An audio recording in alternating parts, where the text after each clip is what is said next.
अक्रिय गैसें होती हैं। अक्रिय गैसें किसे कहते हैं? अक्रिय जो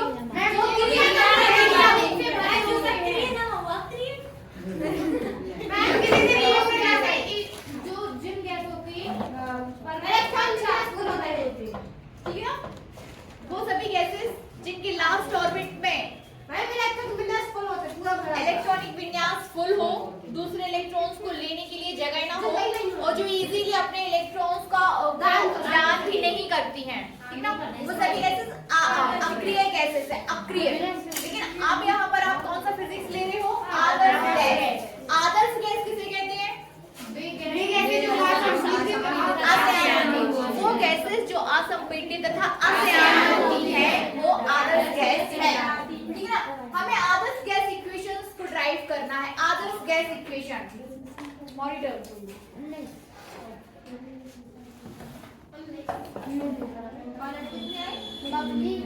में कौन नहीं आया?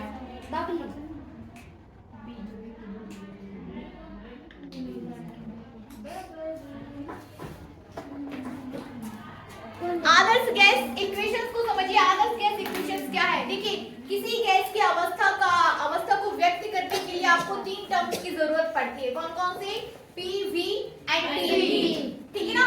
PV एंड T मतलब दाब, ताप और आयतन। किसी गैस की अवस्था को प्रदर्शित करने के लिए आपको 3 टर्म्स की जरूरत होती है। इसे डिटेल में हम कल देख चुके थे कि यदि आप किसी गैस का ताप बढ़ाते हो तो उसका आयतन चेंज हो जाता है, आयतन चेंज करते हो तो दाब और ताप में परिवर्तन होता है ना। ये मतलब ये तीनों वर्ड एक दूसरे के साथ कैसे कोरिलेटेड है। तो इन्हीं PV और T में संबंध बताने वाला समीकरण आपका क्या हो जाएगा? आदर्श गैस समीकरण। इन्हीं 3 में संबंध व्यक्त करने वाला समीकरण क्या हो जाएगा? आदर्श गैस समीकरण, ठीक है, बनेगा। लिखिए, आदर्श गैस के लिए नोट करिए, आदर्श गैस के लिए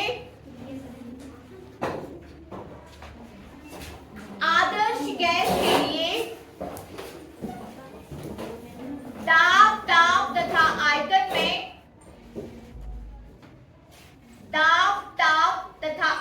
में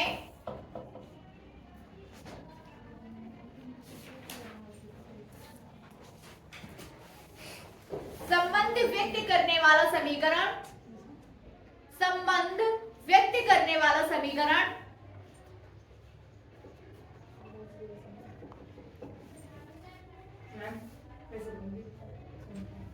फिर से लिखिए, आदर्श गैस के लिए दाब, ताप तथा आयतन में संबंध व्यक्त करने वाला समीकरण आदर्श गैस समीकरण कहलाता है। आदर्श गैस समीकरण कहलाता है, ठीक है ना। आदर्श गैस समीकरण निम्न है।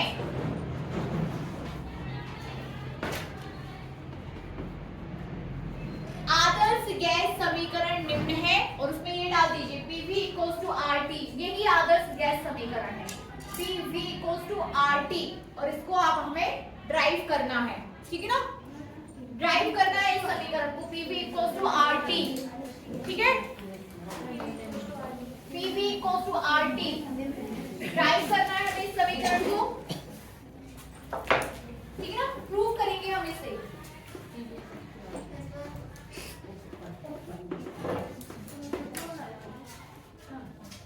लिखिए, माना कि परम ताप T पर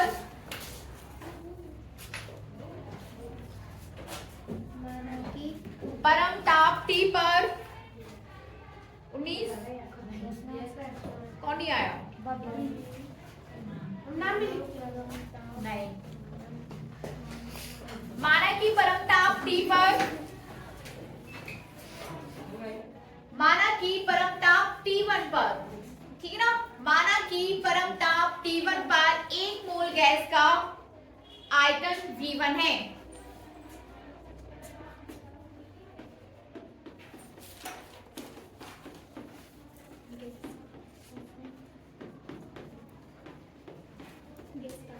एक मोल गैस का आयतन कितना है? V1, ठीक है।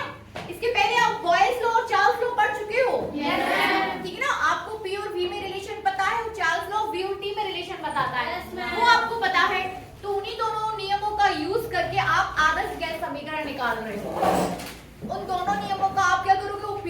और आदर्श गैस समीकरण हम यहाँ पे निकाल देंगे, है ना। जैसे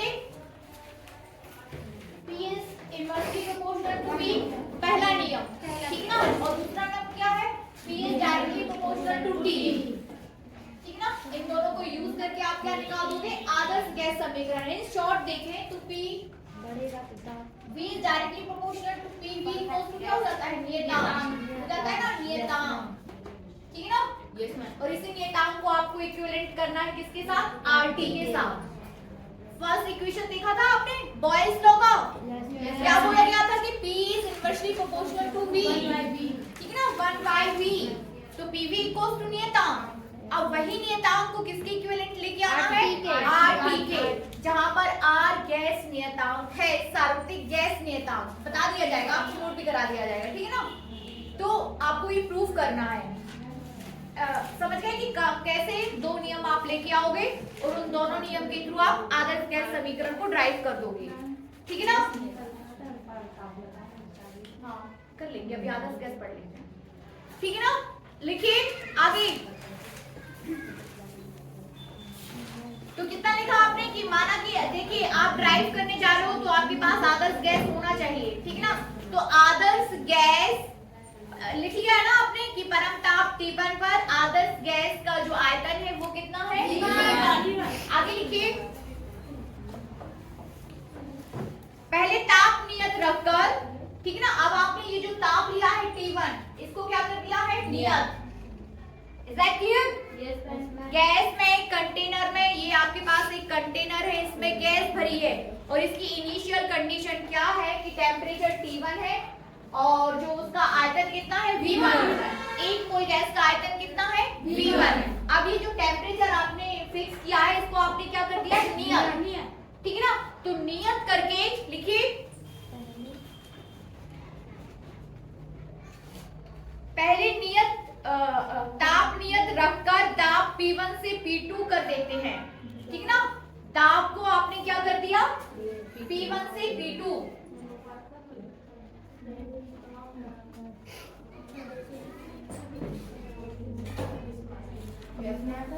ठीक है ना। इसको कंप्लीट लिखना था आप लोगों को कि परम ताप T1 पर एक मोल गैस का आयतन V1 तथा ताप P1 है। अब क्या करना है, अब ताप T1 को नियत रखकर ताप T1 को नियत रखकर ताप P1 से P2 कर देते हैं, ठीक है ना। जिससे आयतन V1 से V हो जाता है, V ले लीजिए अभी, ठीक है, V हो जाता है, ठीक है ना। V1 से V हो जाता है। कंडीशन समझ आ रही है आपको, कंटेनर में गैस भरा हुआ है, परम ताप T1, उसकी इनिशियल कंडीशंस क्या है कि उसका ताप P1 है और आयतन V1 है।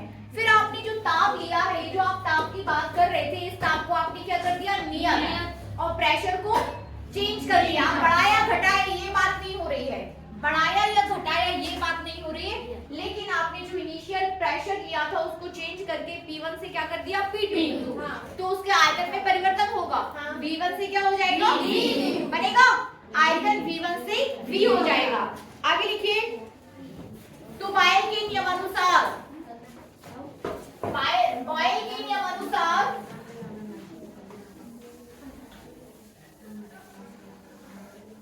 ठीक है ना, बॉयल के नियम अनुसार P1 V1 बराबर P2 है ना, P1 V1 P1 V1 P1 P1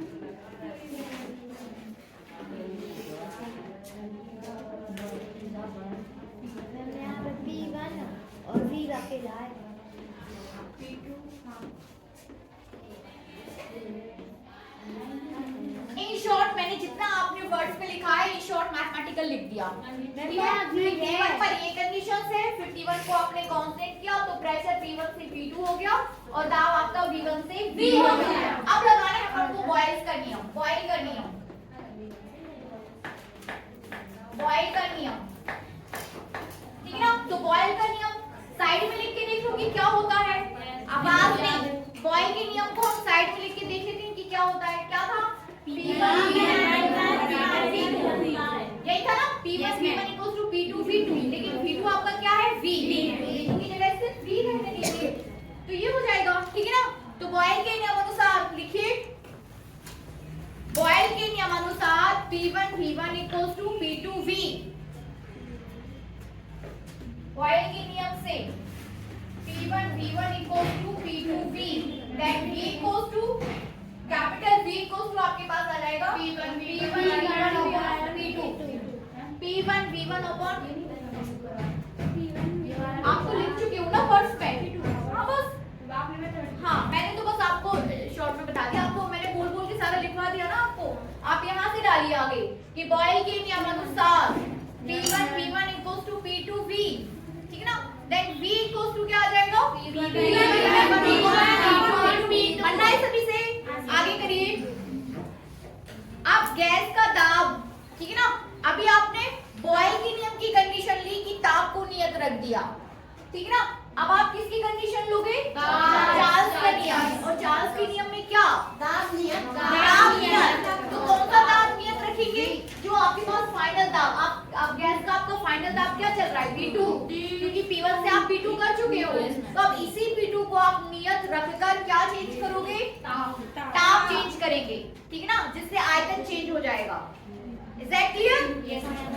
समझ रहे हैं ना? लिखिए, देखिए किसी चीज को लिख लेना, ये इजी, आपका ही बहुत इजी टॉपिक है, PV equals to RT derive करना, लेकिन उसकी हर कंडीशन को समझना मुश्किल हो रहा है। एक्चुअल में समझना नहीं समझते हैं लोग और आगे बढ़ जाते हैं कि हाँ चलो हो गया हमारा PV equals to RT, but उस चीज को एक्चुअल में समझना कि आप गैस ले रहे हो, आपने सबसे पहले गैस का दाब को नियत रख के दाब चेंज किया। अब आप फाइनल दाब को, जो फाइनल दाब है आपका P2, उसको नियत रखकर अब आप ताप को चेंज करोगे, और ताप चेंज होगा तो फिर आयतन चेंज होगा, ठीक है ना। लिखिए, आप गैस का दाब P2 पर नियत रखते हुए,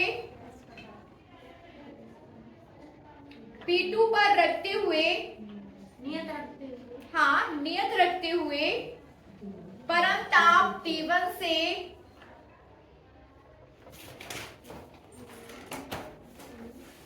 T2 कर देते हैं, T1 से T2 कर दिया जाता है, ठीक है ना। परम ताप को आपने क्या कर दिया? T1 से T2।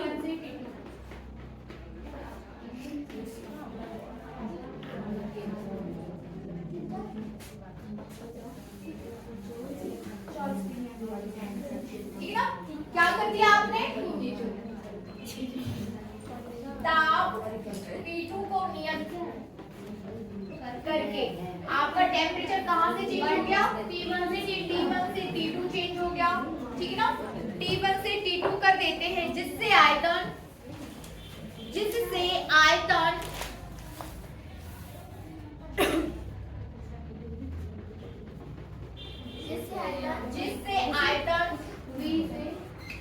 V से क्या हो जाएगा? V2। अब इसको आप V2 कर दीजिए, जिससे आयतन V से V2 हो जाता है, ठीक है ना। आयतन V से V2 हो जाता है। अतः नियत दाब पर चार्ल्स के नियमानुसार, क्या बातचीत कर रहे हो? अतः नियत दाब पर चार्ल्स के नियमानुसार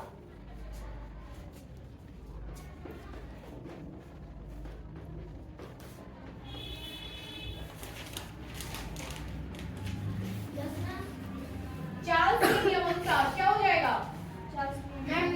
V समानुपाती थी, ठीक है ना। यही होगा ना, हम यही पढ़ते आ रहे हैं ना, V is directly proportional to T। V is directly proportional to T। तो आप क्या लिख सकते हो? P1 by P2 is directly proportional। V1 by V2 equals to T1 by T2। माना कि यही होता है ना। Yes, ma'am. तो V1 अपने पास क्या है? V V1 आपके पास V1 ही है।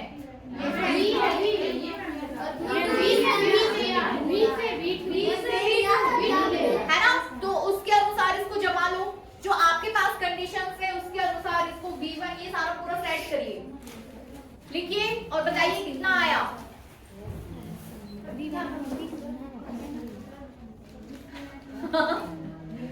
हमें कुछ समझ में नहीं आ रहा, आप इनका कहना है मैं समझा देंगे तुमको। ये नहीं समझ आ रहा? इसको देखो, ये डायरेक्टली प्रोपोर्शनल टू T, मतलब आयतन, आवाज क्यों हो रही है? आयतन जो है आपका टेम्परेचर के समानुपाती है, ठीक है ना? तो V1 V is directly proportional to T। It means आप बोल सकते हो कि V1 by V2 equals to T1 by T2। अब V1 क्या है आपका? V initial temperature. अब इस कंडीशन में क्या है? यहाँ देखो, आपका जो आयतन है वो V से V2 हो रहा है।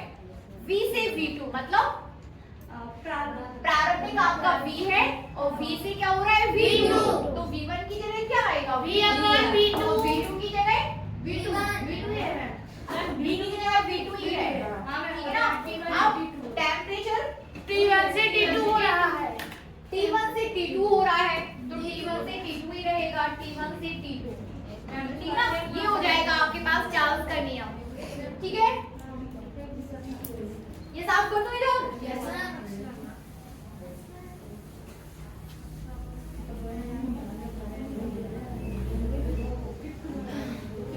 ठीक है, बॉयल्स के नियम से आपके पास आया था V equals to V1 upon V2 समीकरण 1, ठीक है ना? और चार्ल्स के नियम से आपके पास क्या आया है?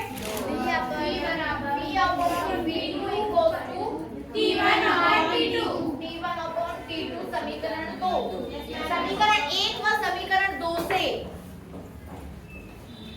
समीकरण 1 व समीकरण 2 से रख दीजिए V का मान और बताइए कितना आया। V1 upon P2 upon V2 already. V की जगह में कितना लिखना है? V1 upon V2। सही तो बोल रहा है क्या? V1 upon V2 बटे V2 and V2 is as it is। then V2 की जगह V2 equal P1 बटे V2 T1 बटे T2 है ना? हाँ, P1 upon T2।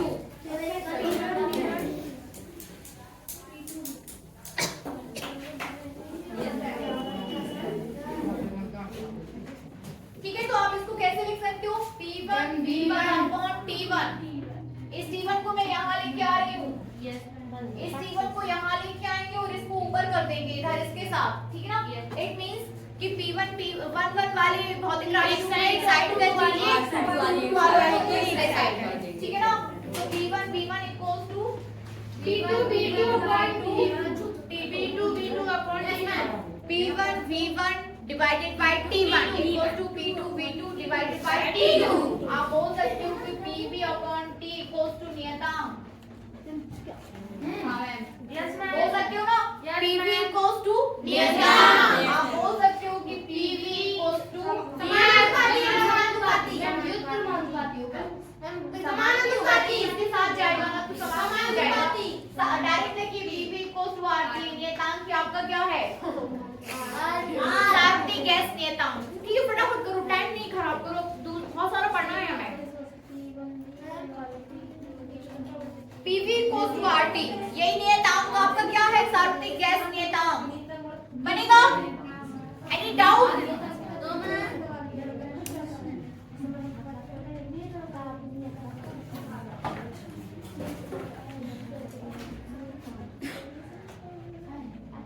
लिखिए उपरोक्त क्या बातचीत चल रही है? हो गया? लिखिए उपरोक्त समीकरण को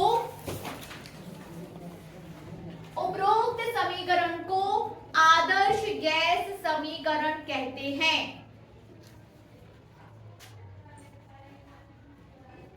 आदर्श गैस समीकरण कहते हैं। नियतांक R को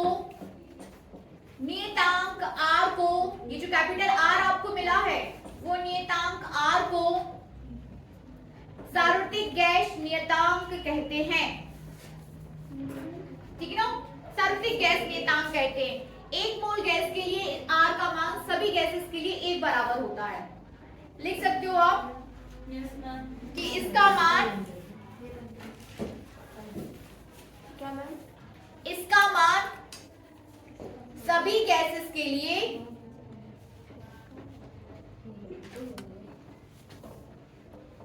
एक मोल के लिए समान होता है। सभी गैसेस के एक मोल के लिए समान होता है। ठीक है, अब साफ कर दो।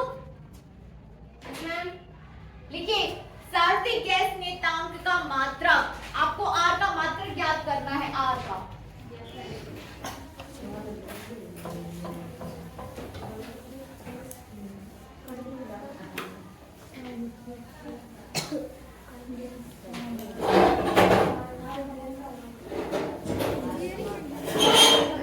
सार्वत्रिक गैस का मात्रक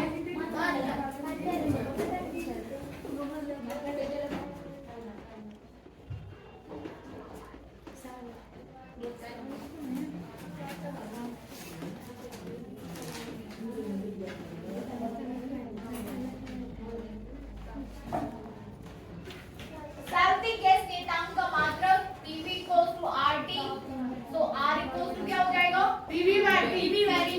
फटाफट बताइए R का मात्रक, जल्दी करो। R का मात्रक बताओ। आप P का मात्रक लिखिए, आप V का मात्रक लिखिए, देन T का मात्रक लिखिए और सबको सॉल्व करके किसका मात्रक निकालोगे? R का। पास्कल मीटर क्यूब पर केल्विन।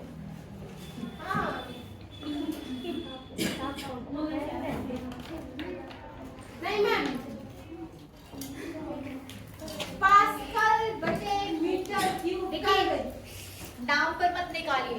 देखो, अच्छा, दाब का मात्रक आप लिखिए क्या? न्यूटन। इसी में निकालिए। देखिए, न्यूटन पर मीटर स्क्वायर। दाब बराबर बल बटे क्षेत्रफल, तो न्यूटन, हाँ वैसे निकालिए, न्यूटन पर मीटर स्क्वायर। ठीक है, अब V का मात्रक मीटर क्यूब। हाँ ठीक है ना, R का मात्रक क्या हो जाएगा? मीटर क्यूब, और T का मात्रक केल्विन। SI मात्रक उसका क्या हो जाएगा? केल्विन। सबके SI मात्रक लिखिए। तो दाब का मात्रक आपने लिखा newton per metre square, newton metre पर kelvin. Newton per metre square, metre cube पर केल्विन। तो ये हो जाएगा न्यूटन मीटर पर केल्विन। मैम बन गया ना? है ना, कर लोगे ना? हो गया ना? मीटर क्यूब, ये आपका मीटर स्क्वायर नीचे आएगा, ये K हो जाएगा। ठीक है ना? हाँ, इस 1 मीटर से आपका क्या है, कट जाएगा, तो न्यूटन मीटर पर केल्विन, न्यूटन मीटर पर केल्विन बनेगा। लिख लीजिए, न्यूटन मीटर पर केल्विन बनेगा।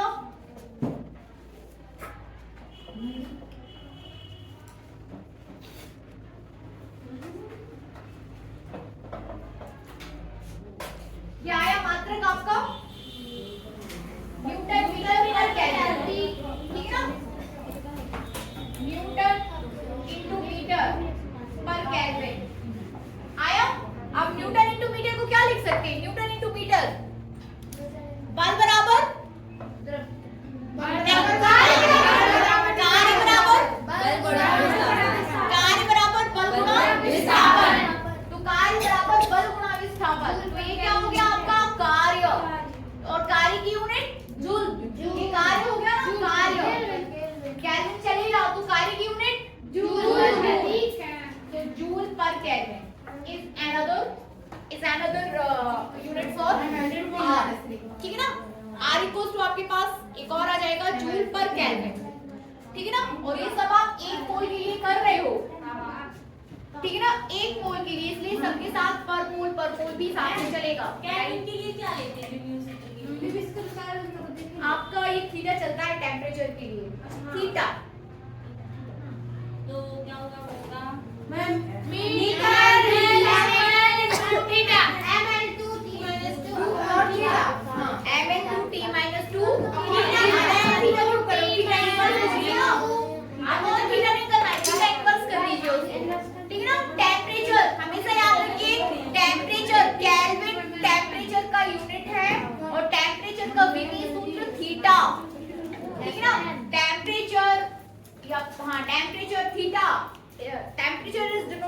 थीटा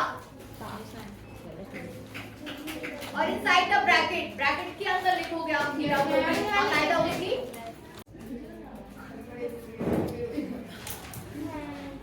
ठीक है। आप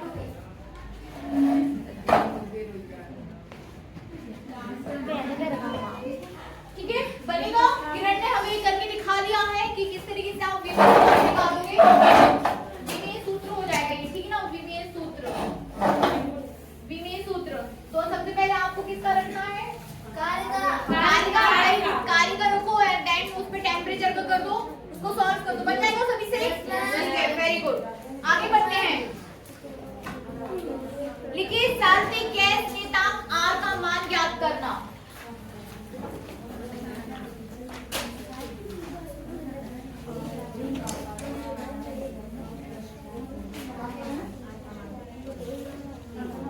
बातचीत नहीं,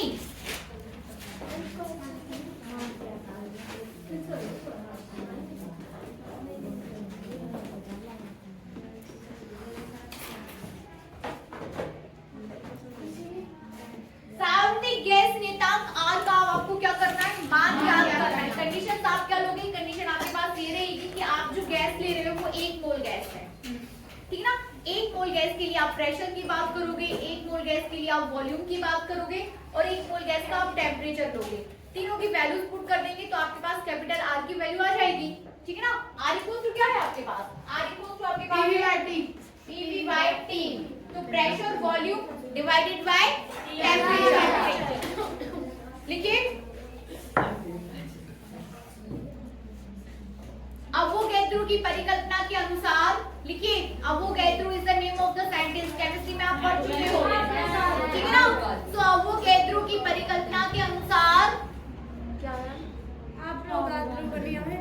अवोगाद्रो, हाँ वही, अवोगाद्रो की परिकल्पना के अनुसार प्रत्येक गैस के 1 मोल का आयतन, प्रत्येक गैस के 1 मोल का आयतन 22.4, वेरी गुड। प्रत्येक गैस के 1 मोल का आयतन, 1 मोल का आयतन कितना होगा, 22.4 लीटर, ठीक है ना, 22.4 लीटर। अतः सामान्य ताप तथा दाब पर, अतः सामान्य ताप तथा दाब पर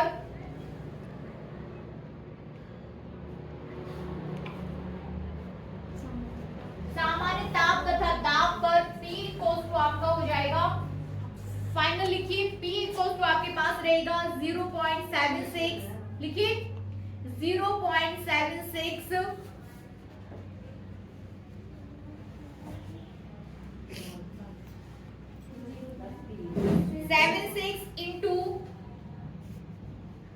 इंटू 13.6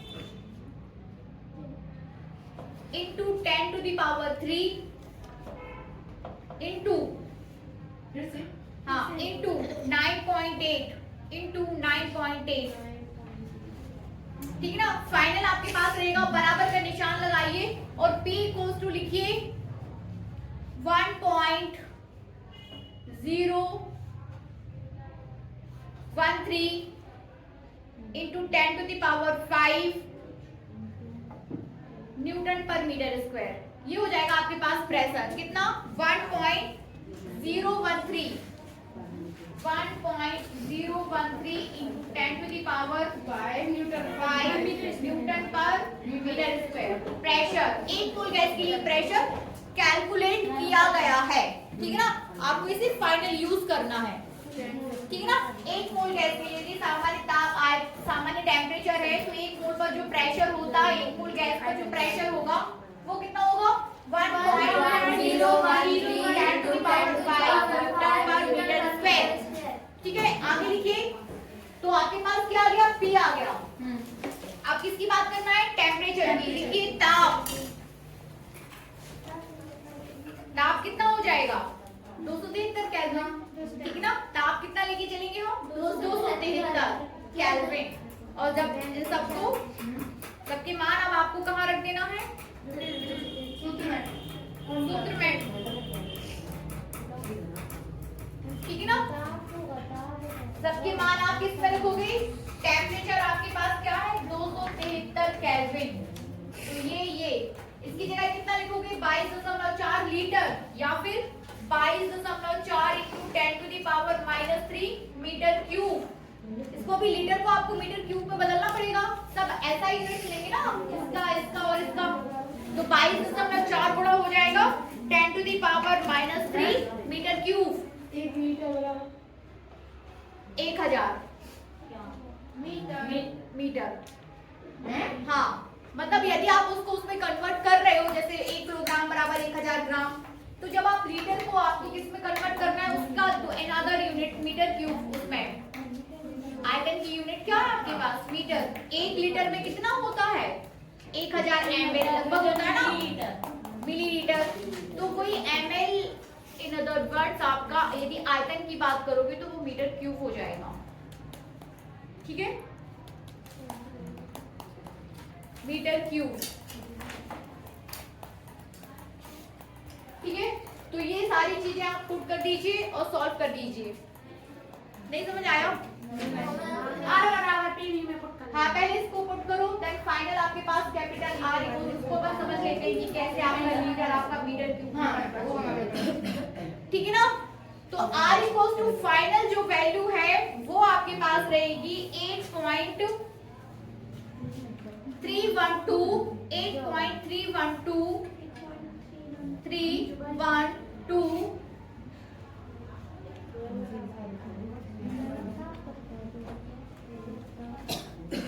ठीक है ना? 8.312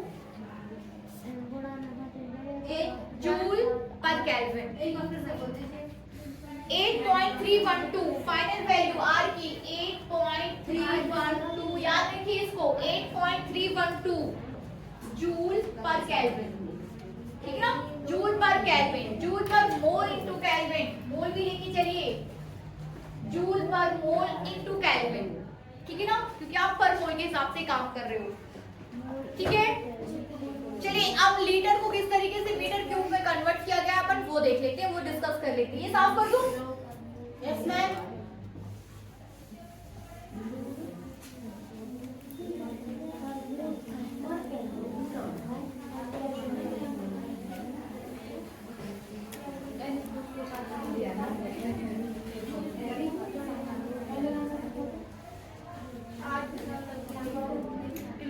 ठीक है, बातचीत नहीं। जब आप दूध लेने जाते हो तो क्या बोलते हो? लीटर में लेते हैं दूध? Yes ma'am. लीटर में लेते हैं? पक्का? Yes ma'am. जैसे यदि आपके पास आवाज नहीं, याद देखिए आयुषी, जब आप दूध लेने जा रहे हो तो उसको आप किस में लेते हो? लीटर में। लीटर में पक्का? सभी लोग हम लीटर में दूध लेते हैं। मेरे पास ये 1 लीटर का पात्र है, इसमें सिर्फ और सिर्फ 1 लीटर दूध ही आएगा। Is that clear? Yes ma'am. ठीक है, अब 1 लीटर दूध। ठीक है, लेकिन अब मैं आपसे बोलूं कि आयतन किसे कहते हैं? आयतन किसे कहते हैं? लंबाई गुणा चौड़ाई गुणा ऊंचाई। इज दैट क्लियर कि आपके पास लंबाई है, चौड़ाई है, ऊंचाई है, उन सबका आप आपस में इंटू कर दोगे तो क्या आ जाएगा? आयतन। फिर आप बोलो कि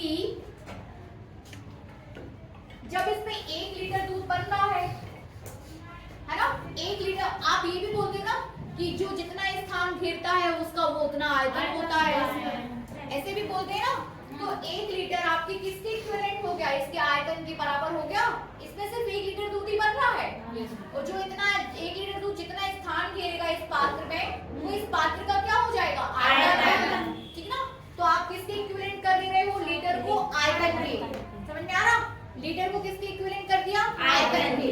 तो लीटर आपके किसके इक्विवेलेंट हो गया? आयतन के। ठीक ना? और आयतन मतलब क्या? Metre cube. आयतन मतलब क्या? Metre cube.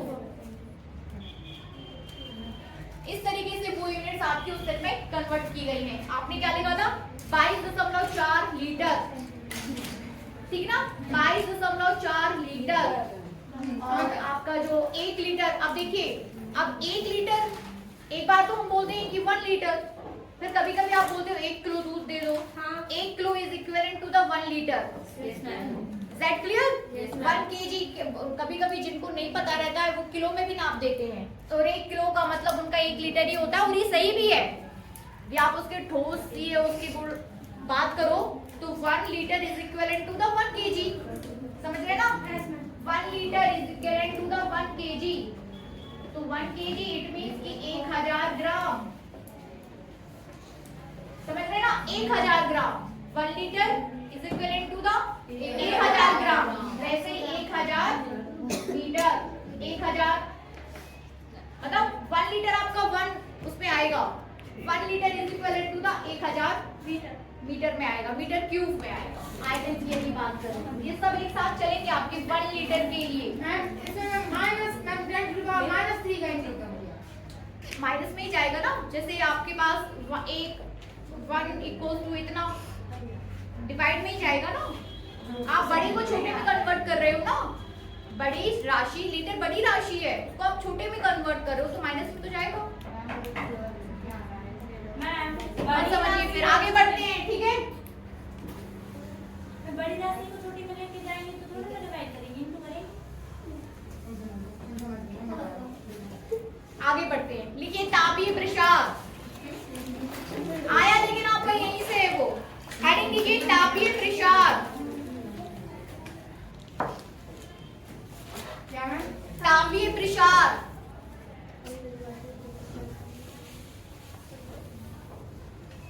जो आप लोग कह रहे हो ना कि छोटे को बड़ा, हाँ वहीं से आया है, वहीं से आया है, जैसे हम समझ गए है ना? वहीं से आया है, जो आपने बोला ना कैसा कि बड़े से छोटे, छोटे को बड़ा करने में, वही राशि आपकी जो है बड़ी से छोटी, छोटे से बड़ी जो भी है, लेकिन आया वहीं से है कि 1 litre how equivalent to the metre, है ना? आया वहीं से है आपका, जैसे 1 litre is equivalent to the 1 KG, ठीक ना? तो 1 litre is equivalent to the 10 to the power 3 gram, ठीक ना? तो 10 to the power 3 gram equals to the 1 litre, then 1 gram equals to 1/10 के 1/10 की पर -3 की घात, ऐसा आएगा 1/3, हाँ 10 की पर -3 वहीं से आया है ना? अरे तो बताना पड़ेगा ना कि लीटर को कैसे आपने केजी में और फिर इसमें और इसमें कन्वर्ट किया, ठीक है? तापीय प्रसार, आवाज मत करिए। नेक्स्ट टॉपिक जो हमें आज डिस्कस कर ही लेना चाहिए था वो था तापीय प्रसार, ताप पर प्रसार। तापीय प्रसार मतलब ताप बढ़ाने से किस तरीके से प्रसार होता है, ताप बढ़ाने से, ठीक है ना? आपके पास ठोस, द्रव, गैस, इन सभी का आप ताप इंक्रीज करोगे और फिर आपको देखना है कि उनमें प्रसार किस तरीके से हो रहा है। जैसे हम कल ले लेते हैं,